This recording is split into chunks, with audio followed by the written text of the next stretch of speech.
Odile Renaud-Basso, bonjour. Bonjour. Beaucoup de ce qu'on finance porte sur les infrastructures et en particulier, par exemple, dans le secteur de l'énergie, où on aide à reconstruire des réseaux électriques, à protéger des nœuds dans les réseaux électriques, ou aussi les chemins de fer, qui sont un élément extrêmement vital dans une économie en guerre pour transporter les matériaux, les équipements, les personnes, etc., ou des routes.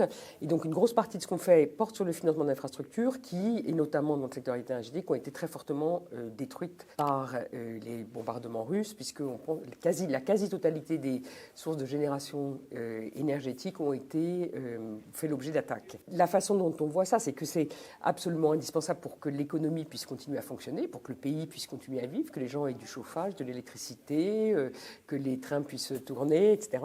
Et en même temps, reconstruire ça, c'est aussi déjà préparer la reconstruction de l'économie. On finance par exemple, dans le domaine de l'énergie, aussi des nouveaux projets d'énergie renouvelable, des champs d'éoliennes, des projets plus d'énergie décentralisée avec des sources d'énergie qui sont moins concentrées qu'une grosse centrale à gaz. Et ça participera aussi de la reconstruction. Donc en fait, il n'y a pas vraiment de distinction entre ce qui est nécessaire à court terme et ce qui sera nécessaire à long terme pour la reconstruction. Ce qu'on fait aujourd'hui prépare déjà la reconstruction.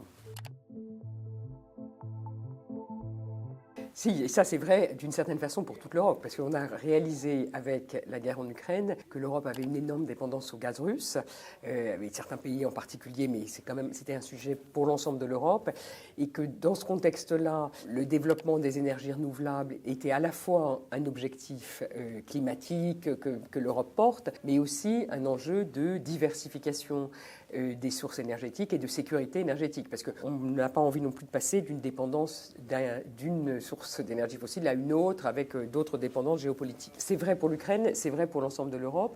Et pour l'Ukraine, on voit qu'il y a un potentiel important, puisque d'ores et déjà, dans un pays en guerre, avec tous les risques que ça peut représenter, on voit des investisseurs étrangers, par exemple des PME allemandes, etc., développer des projets de génération d'énergie renouvelable aujourd'hui. Comme il y a un contexte particulièrement risqué, on travaille avec la Banque mondiale, par exemple, pour mettre en place un mécanisme pour sécuriser les prix et les remboursements des investisseurs, ce qui devrait permettre d'accélérer les investissements dans le renouvelable dans les années qui viennent, quel que soit le contexte géopolitique.